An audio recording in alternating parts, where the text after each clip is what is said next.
kahit magkaiba kami ng opinion ni Kuya Bal, opinion niya yun. Respeto ko yun. Pakiusap ko lang naman sa mga angels natin, hindi ko naman pinagbawalan mag-TikTok. Doon po sa mga viewers na para bang pinupuntusan si Kuya Bal, bakit daw si Bopil ay parang dinipahan na naman? So dito naman po, maliwanag naman po yung yung sinabi naman po ni Kalinga Prab. Hindi niya naman po dinidipahan si Bopil. Mali talaga doon si Bopil.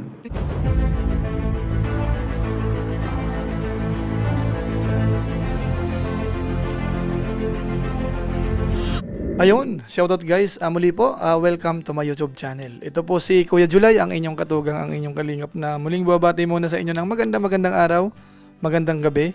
Sang sulok man po tayo ng mundo naroon. At sa araw na ito, meron po tayong panibagong vlog. Pag-uusapan po natin yung patungkol pa rin po doon sa pagtitiktok ng mga ilan sa mga angels ng Team Kalingap. Dahil sa pagkakataong ito, ang kukunin naman po natin ay yung opinion o kaya masasabi po ni Kalinga Prab. Bawal na nga ba sa mga angels ang pagtitiktok? Magkaiba ho ba ng opinion si Kuya Bal Santos Matubang at saka po si Kalinga Prab? Doon po sa mga ilang reactors, sino nga ba ang may mali? Doon po sa mga nagtopic po patungkol po sa pagtitiktok ni Beyonce at saka po ng iba pang mga Kalingap angels. Pag-usapan po natin yan maya-maya ng konti. Pero bago po yun, konting paalala muna si Kuya July, baka sakaling meron pa po ditong hindi nakasubscribe sa ating YouTube channel. Huwag natin kalimutan, July Paunil. Tapos, pakipindot lang po yung notification bell button para lagi po tayong updated sa aking mga video upload. Tapos yung ating Facebook page po, July Paunil 2.0. Pwede naman po nating i-follow, pwede pong i-like at saka po i-share yung mga upload. Tapos syempre, sina Kuya Bal Santos Matubang Kalinga Prab, pangunahin po. Sana matulungan natin, masuportahan po natin ang kanilang YouTube channel. At isama po natin yung mga Lingap partners. Kasama na po kami doon mga kababayan po natin.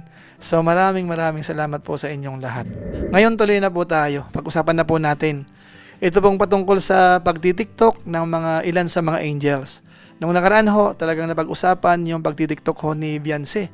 Yun nga po yung naging mainit na usapin na nagawan po ng mga reaksyon nung ilan po sa mga reaktor ho ng Team Kalingap. At nung nakaraan din po, si Kuya Bal Santos Matubang ay naglabas din po ng kanyang opinion na kung saan para sa kanya talagang against siya o kaya parang ayaw niya po na nagtitiktok yung mga angels dahil nga po binabalag pa po ni Kalinga Prab. At lumalabas po doon po sa live ni Kuya Bal Santos Matubang, parang ang dating ay kumukonforme po siya doon po sa ilan sa mga reactors na kung saan po ay nagre-raise o kaya kinukomentuhan ho yung mga ginagawa ho nung ilan sa mga Kalingap angels. So sa pagkakataong ito mga kabayan po natin, tanungin naman natin si Kalingap Rab dahil nga po madalas nababanggit yung kanyang pangalan na si Rab mismo ang nagbabawal sa pagtitiktok ng mga Kalingap angels. So panoorin po muna natin sandali ang opinion po ni Kalingap Rab patungkol po sa bagay na ito.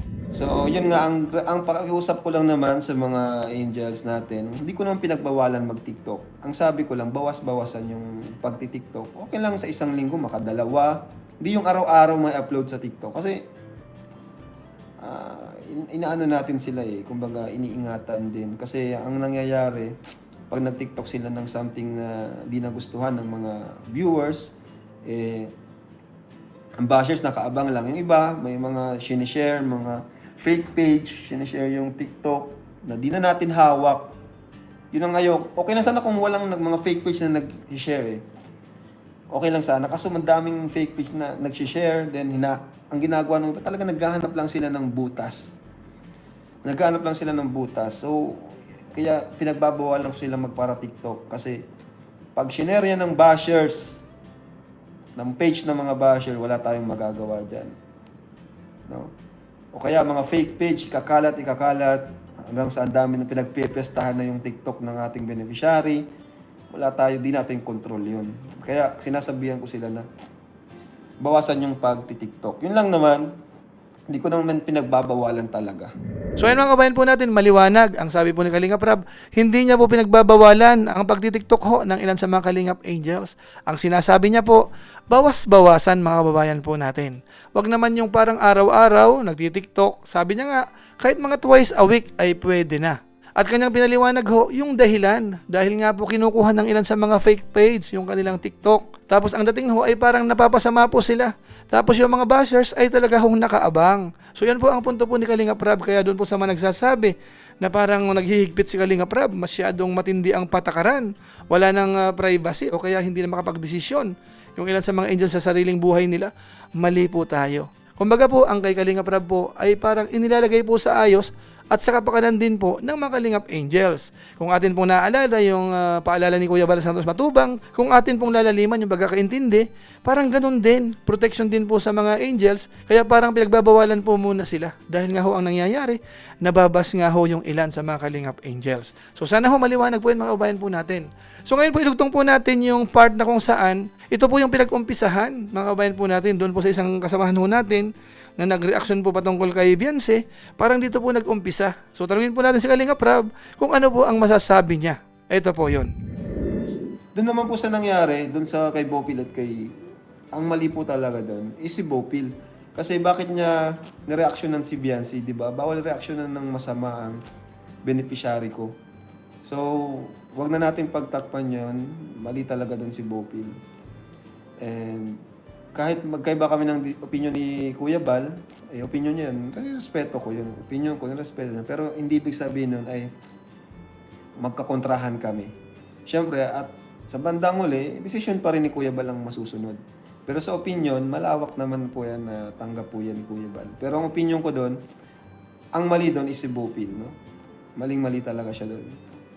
So, bakit niya re-reactionan ng gano'n na parang pabalang na, ano, parang i-invite ng basher. Yun yung matinding pinagbabawal natin na mag-invite tayo ng basher sa content natin, no?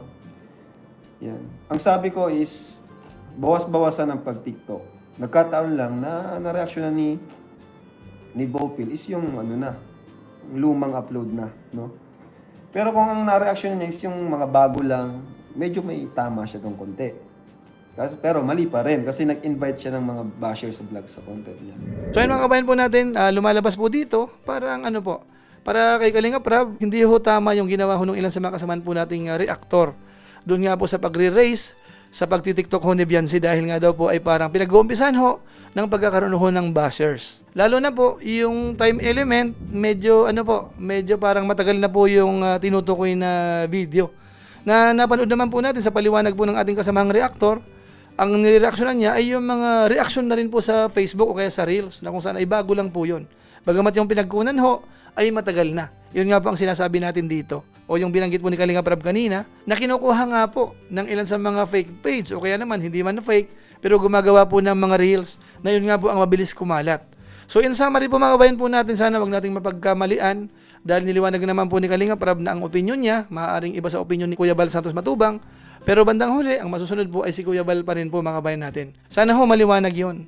Magkaiba man po ng opinion, pero hindi ibig sabihin, mag-away. Kita naman po natin yung respeto po ni Kalingap Rab sa papa niya, kay Kuya Bal Santos Matubang.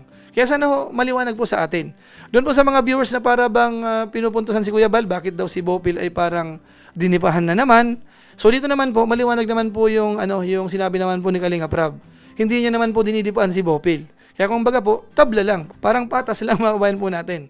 So sana ho yung mga nabanggit ni Kalingap Rab, ni Kuya Bal Santos Matubang, so tayo na po ang mag-adjust. Huwag tayo magtatampo para para maging masaya tayo sa Team Kalingap. Kung mapagsabihan man po tayo, o kaya hindi sumang-ayon sa atin, tanggapin ho natin ng maluwag sa ating kalooban. Tapos gawin natin yung tama, magtuloy tayo sa Team Kalingap at magkasama-sama po tayo. So yun lang po muna siguro ang ating maiksing reaction video po. Patungkol nga po sa issue sa pagtitiktok at kinuha po natin sa ngayon yung opinion naman po ni Kalingap Rab. Kahapon kay Kuya Bal, ngayon naman po ay kay Kalingap Rab. Sana ho maliwanag po yun. So maraming salamat po sa inyo. At gaya po ng dati, pansamantala muna tayo magpapaalam. Pero siyempre po, gusto ko lang po munang i-shoutout ang mga sumusunod.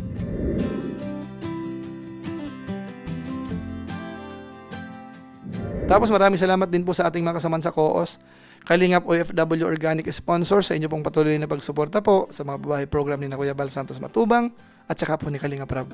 Maraming salamat po. At sa ating mga masugid na taga-subaybay, lagi pong nanonood sa ating YouTube channel, sa ating Facebook page, pati po sa ating live stream, laging present. At yung iba naman po sa replay. Salamat sa inyo, lalo na po yung mga madalas nagla-like, nag-share ng ating mga ina-upload. Kaya kung inyo po itong nagustuhan, pwede po nating i-share. So maraming salamat po.